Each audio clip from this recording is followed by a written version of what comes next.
பாரம் இல்லையா, பாரம் இல்லையா, தேசம் அழிகின்றதே. யாரை அனுப்புவேன், யாரை அனுப்புவேன் என்ற சத்தம் தொனிக்கின்றதே.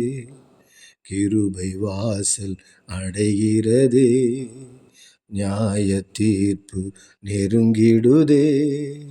இந்த நாளில் மௌனமாயிருந்தால் அழிவு என்பது நிச்சயமே. சேனையாய் எழும்புவோம் யுத்த களத்தில், சேனையாய் எழும்புவோம் யுத்த களத்தில். அழியும் கோடி மாந்தரை மீட்க இன்றே புறப்படுவோம்.